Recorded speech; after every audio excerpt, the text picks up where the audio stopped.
The towers here, he thinks that there were actually devices that were planted in the building. The second device he speculates, was probably planted in the building.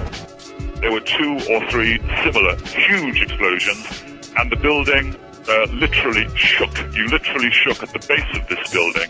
First one and then the other, some say after secondary explosions. When a big explosion happened, all of a sudden the elevator blew up, smoke. I dragged the guy out, his skin was hanging off, and I dragged him out, and I helped him out of to the ambulance. Walking down the stairs and made it to the 8th floor. Big explosion. Blew us back into the 8th floor. Just get out of the tunnel, and it blew. It's a subway tunnel? Yeah. Tell us what's happening out there. Oh my We just witnessed some kind of secondary follow-up explosion on the World Trade Center #2, the wall. Secondary. We understand now there has been a secondary explosion on Tower 2.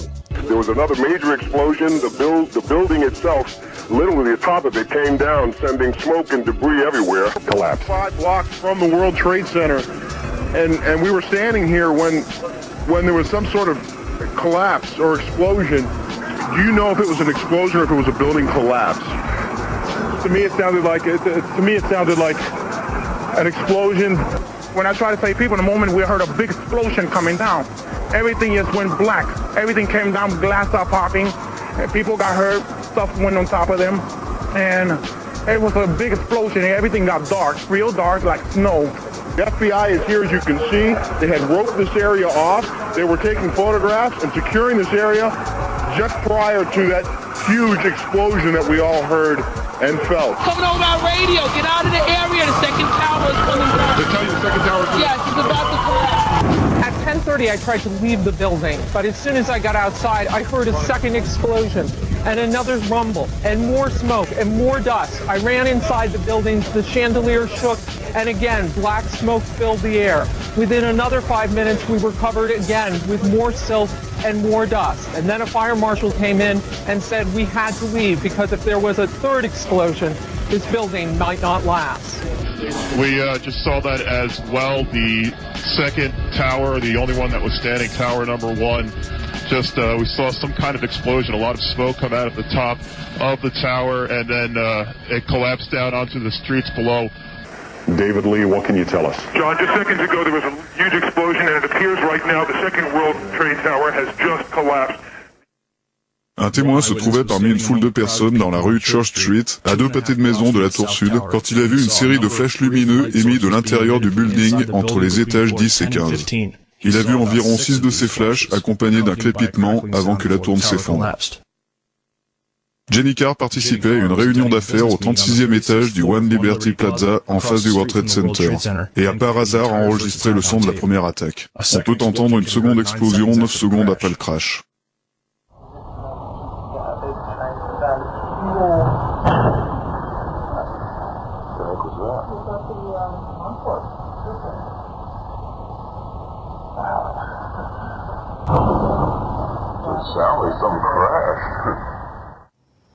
Alors que s'est-il passé dans la tour Nord? Demandons à Willy Rodriguez.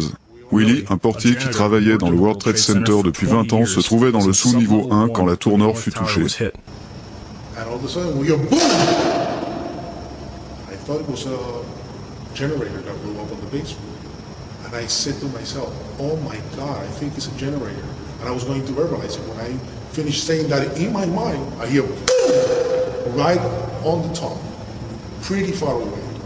So it was a difference between coming from the basement and coming from the top.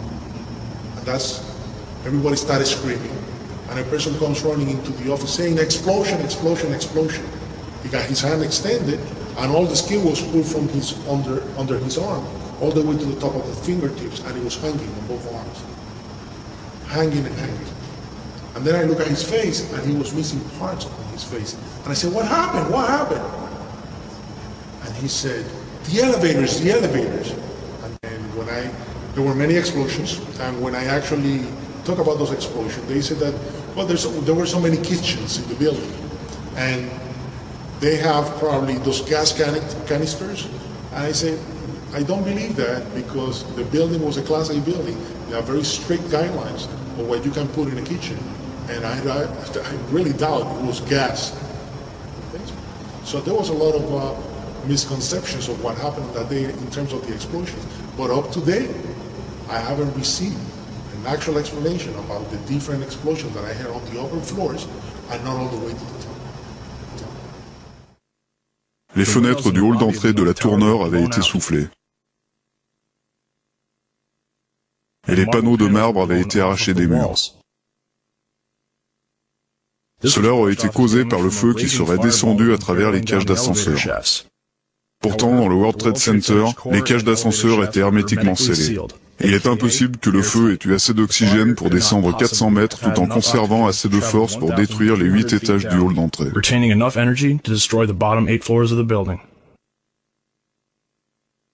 Le 11 septembre, la ville de New York perdit 343 pompiers. Étant donné que ce sont eux qui se trouvaient à l'intérieur des tours avant et pendant leur effondrement, ils doivent certainement avoir une bonne idée de ce qui s'est passé. Premièrement, nous avons cette interview provenant du documentaire des frères Nodal.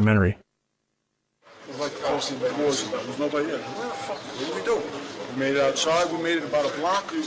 We made it at least 2 blocks, and we started running. Floor by floor, instead of popping out. It was if they had detonated. They were planned to take down a building. Boom, boom, boom, boom, boom, boom. All the way down. I was watching it and running. Just ran up West Street. And then you just sort of, this cloud of shit chasing you down.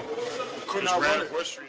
Dans ces interviews, de nombreux pompiers de la caserne Engine 7 décrivent des explosions précédant les effondrements, sans oublier les dégâts dans le hall de la tour nord. I heard a loud boom. And my first thing, I was right at the desk there, on the left-hand side when you come into Tower 1. And I walked out, I didn't go out, I walked to where all the doorway was, the glass were broken, and I looked out, and I seen in the building across the street, I seen the shadow coming, I seen just the shadow in the building across the street coming down. And with that, I wasn't expecting to see the damage that I saw in the lobby, and the people, the bodies, the burnt people, the injured people. I really wasn't prepared for that. The lobby is about 6 stories high, and the lobby looked as though a bomb had exploded there. All the glass was taken out. There were 10-foot by 10-foot marble panels that were once walls.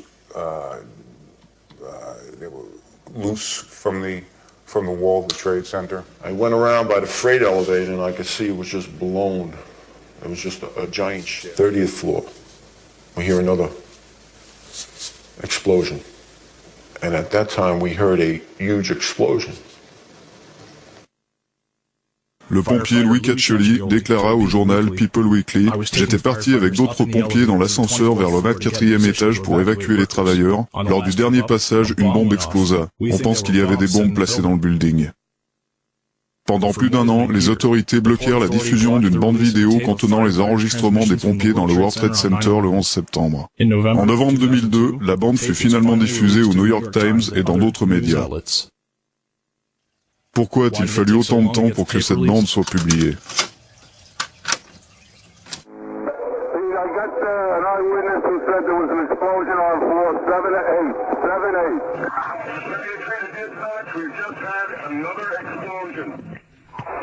Warren Street because of the secondary explosion. We've got numerous people covered with dust from the secondary explosion. And we got another explosion on the tower, 1013. Number 2 has had a major explosion and what appears to be a complete collapse surrounding the entire area. Who's involved in the secondary explosion at Tower 1K? I've got 5. Le chef pompier Palmer avait atteint l'incendie au 78e étage de la tour sud et avait un plan pour pouvoir le stopper. Isolated pockets of fire. We should be able to knock it down 2 lines. They know that. 78th floor, numerous 1045 cold lines. Si au 78e étage, comme le gouvernement voudrait nous le faire croire, le feu était si intense qu'il pouvait fondre l'acier, Palmer n'aurait certainement pas pu l'atteindre. Le 12 août 2005, 15 nouvelles heures de transmission radio et de retranscription d'interviews avec les pompiers furent finalement rendues publiques. Les pompiers décrivent 2 événements concordants avec une démolition contrôlée. Des flashs lumineux depuis l'intérieur du building